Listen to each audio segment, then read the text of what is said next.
There are three guarantees in life. You're gonna die one day, which is very unfortunate. You're gonna have to pay taxes, which is even more unfortunate. And some bloke on YouTube named Porkchop is gonna sit here and randomly release a banker mediocre video of Battle for Bikini Bottom.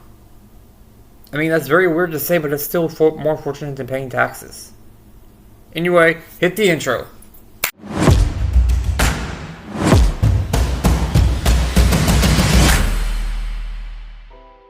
Alright, so anyone on YouTube already knows how this video works. We're going to be ranking every level from worst to best. Worst being not fun at all. Best being, well, the best level in the entire game.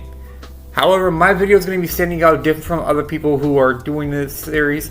And that's, we are going to be counting Bikini Bottom as well as the three boss levels. This includes the Poseidon, the Industrial Park, and the Jump Bucket Lab.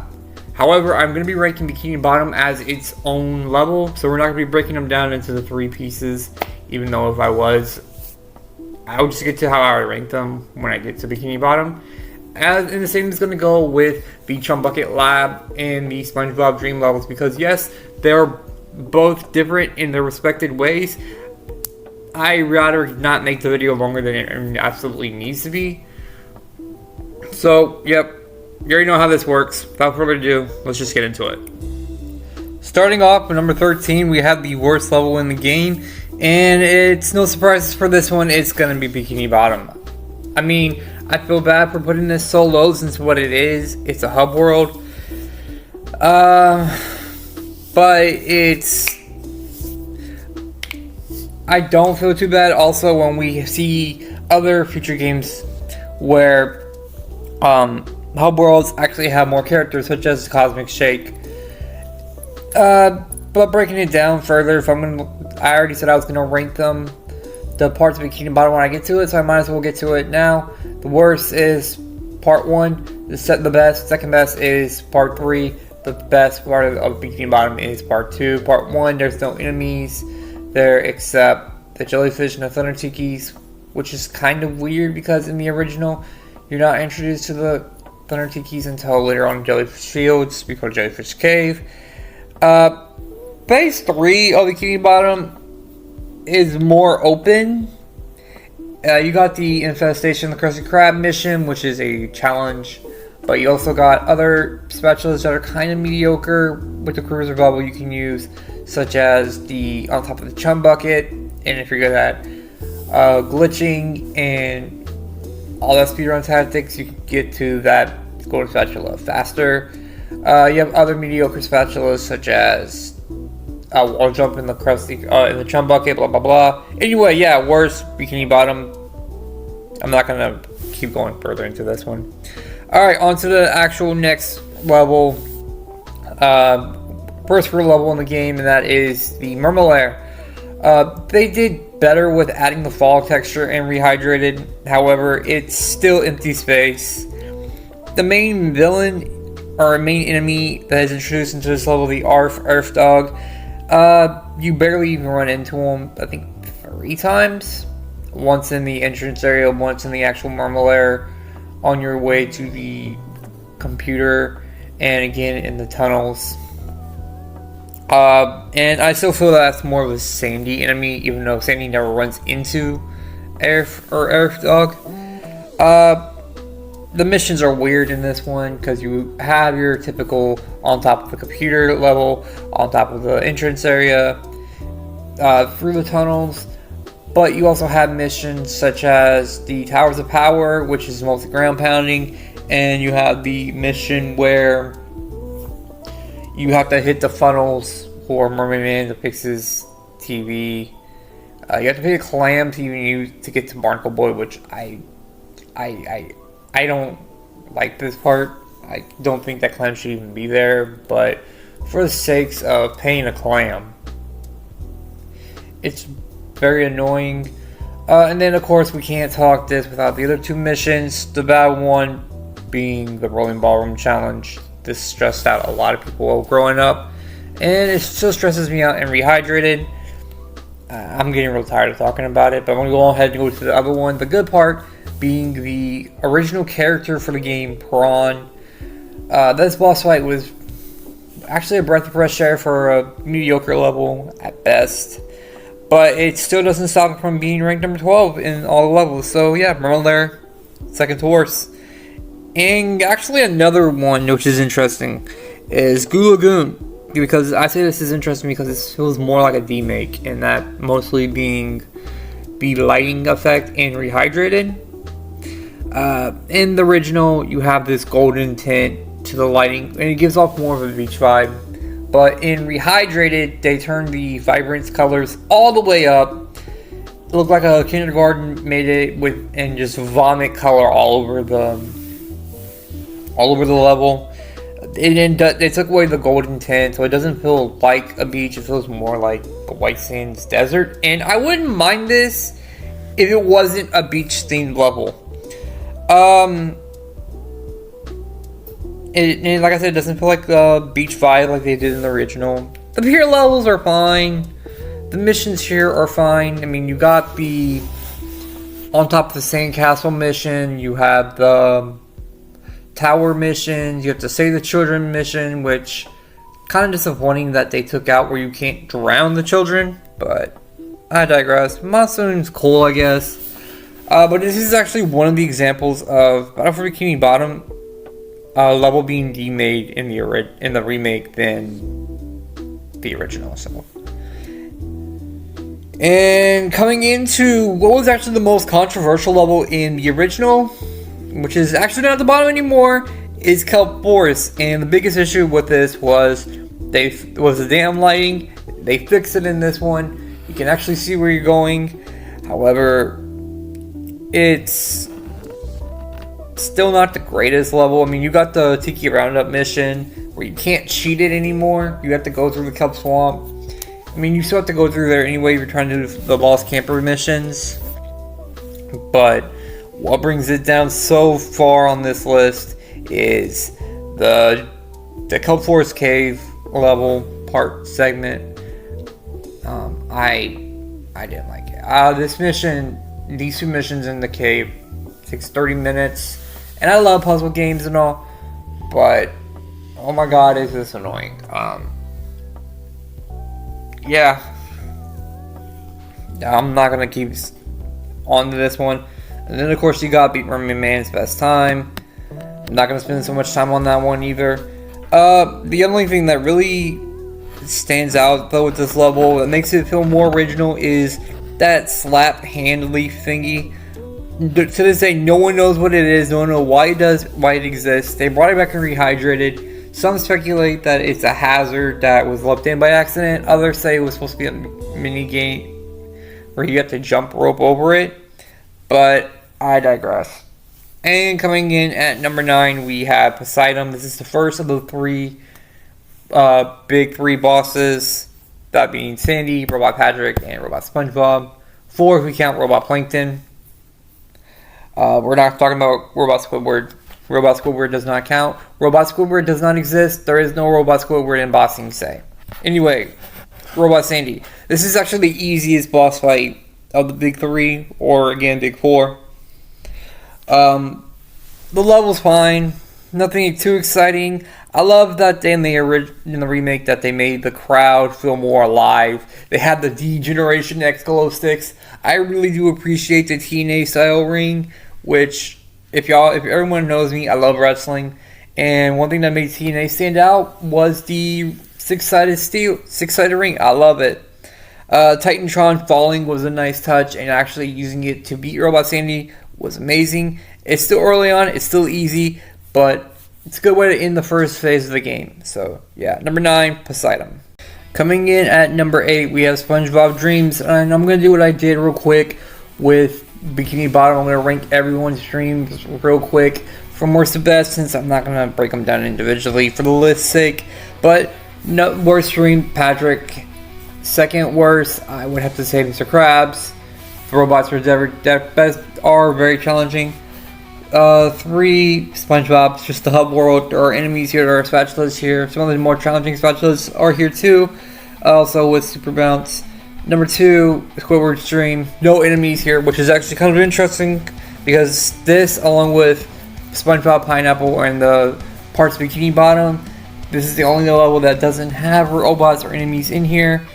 And of course, number 1 being Sandy Stream with the massive slide. However, what makes all this tied up to number 8?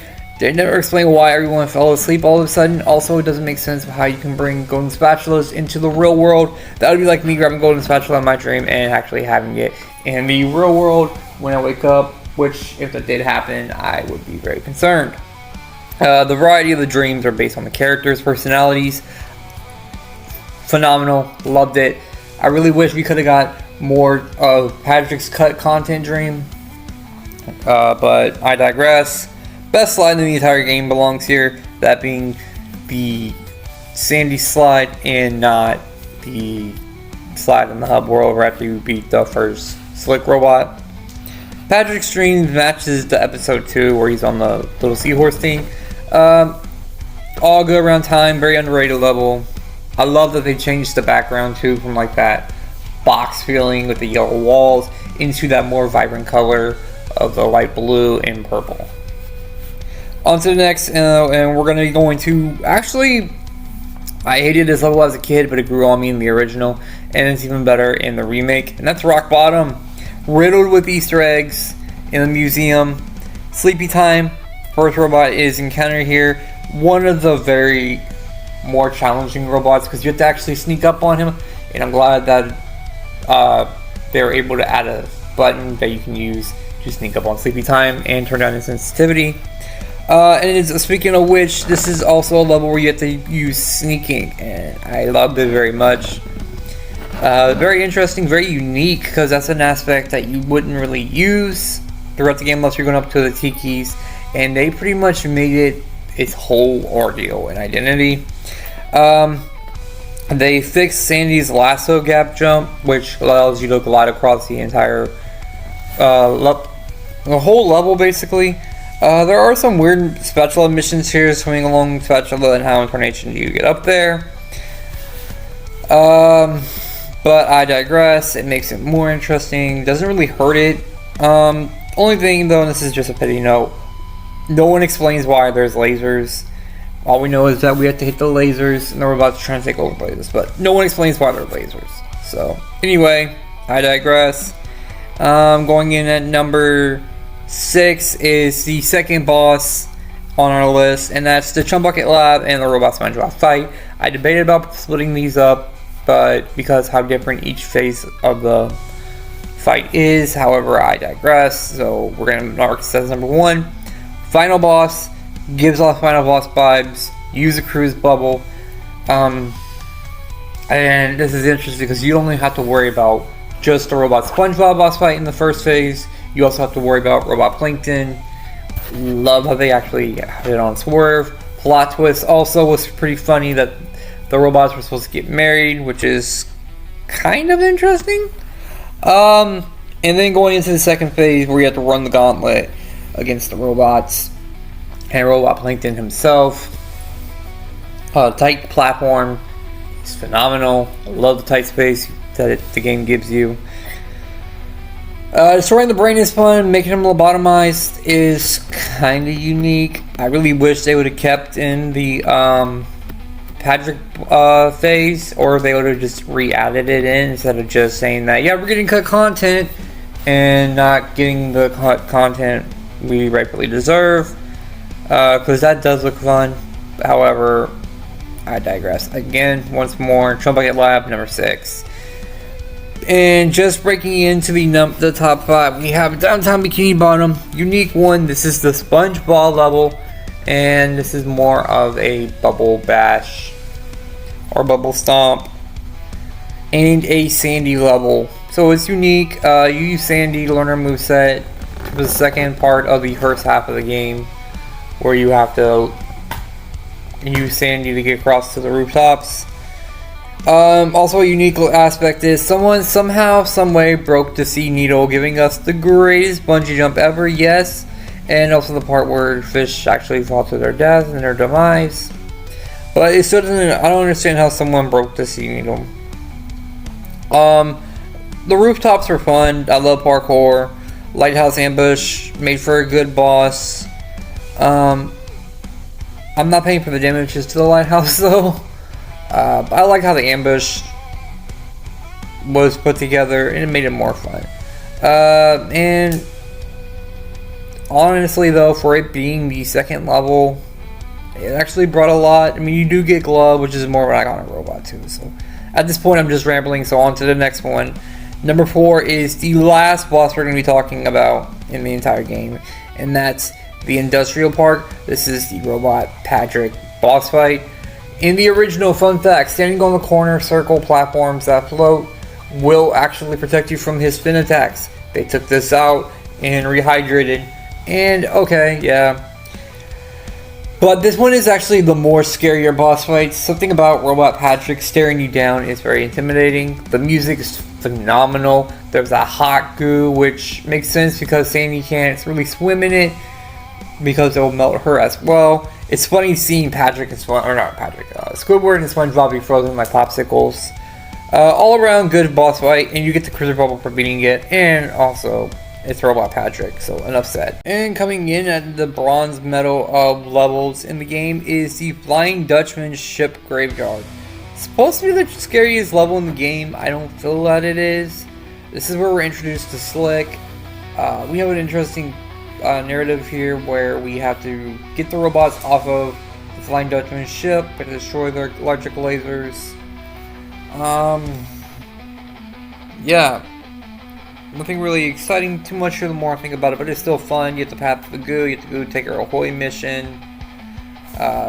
This is actually interesting because this is actually a wall jump level. SpongeBob, which is going back to what I said about sneaking around. It's pretty unique to actually imply a mechanic like that into the game as its own level. Also, I really do love the eerie feeling. The color scheme of green and dark blue are awesome versus original, which is more like just a tint of green and brown. I mean, both made you feel very dreadful. The music slaps hard. Kind of reminds me of like this one weird Cartoon Network Halloween show that would play. The boss fight's fun. You get to use Sandy in the boss fight to defeat the Dutchman. To get the golden spatula. It's pretty unique. Blah blah blah. Yeah, it's great. On to number 2. The Silver Medal Award goes to Jellyfish Fields. This is where the game actually officially starts, and it gives off that bomb up battlefield vibe. Level wasn't hard, still fun. The 2 most iconic enemies show up here, that being Flotter and Hammer. Jokes here are amazing with "Oh my god, you're bald," and anything from my best friend Squidward, till I rub some on. Some Easter eggs with Patrick saying, Jellyfish Rock. I can't believe I'm seeing it with my own eyes this week, because you're actually supposed to play as Patrick the rest of the way, but if you want to get the sock, you have to use Patrick with the freeze fruit, or you can risk diving into the water to get it. I'm blabbing on. There's so much going on with this level. Of course, you got the Jellyfish boss fight, which is still the introductory boss. You have the slide leaps. This is where slides are introduced. And yeah. I need to move on before I geek out. And that gives us to the gold medal level. No doubt about it. Number 1 is Sand Mountain. I mean, come on, guys. This is literally a bungee jump level, a lasso level, but more importantly, a slide level. You have so many funny moments here. Patrick using Squidward's ski equipment as fire fuel, and of course, SpongeBob borrowing Squidward's toothbrush. The less we think about that, the better. But of course, you got time trial missions here. You got robots that need ambushing. SpongeBob hustling Squidward out of 3 golden spatulas. Fun level, even though it's pretty generic, copy paste. There's no unique music here. Still fun level, and yeah. And there you have it, guys. That was my every level ranked worst to best in Battle for Bikini Bottom. I hope you enjoyed it. If you did, guys, make sure you subscribe and hit the like button. It helps us out big time. Don't forget to follow me on TikTok. The link is in the bio. Make sure you're 18 plus. I will remove anyone who is not 18 plus, because me and my friends, we do kind of get spicy on there. Also, guys, I also want to make the announcement again, and I know it's getting old, but make sure you tell me what you want me to do after this Battle for Bikini Bottom series, because that's an important announcement coming up next. But the options are things you can sit on, or Mario Kart, and I'm leaning more towards Mario Kart, especially with Mario Kart World coming out. Also, we're going to be cutting some of the Battle for Bikini Bottom content down, that way we can make up the time to do the final video, which is coming out this year, actually this summer, and my Halloween video. So the next video we're going to be doing on this channel will be within a month, and it's going to be 7 of the best and 7 of the worst sock locations in the game, which is our secret video. Congratulations, guys. Thank you. But also I want to make the announcement that I will be uploading a video in the next next 2 weeks of missing person cases onto my main channel. So keep an eye out for that. Make sure you subscribe there too. That's porkchop_pariah. Link will be in the bio in the description as well. And guys, I will see y'all next time. We're actually on the heels of ending the Battle for Bikini Bottom series. So I love y'all. I'll see y'all next time.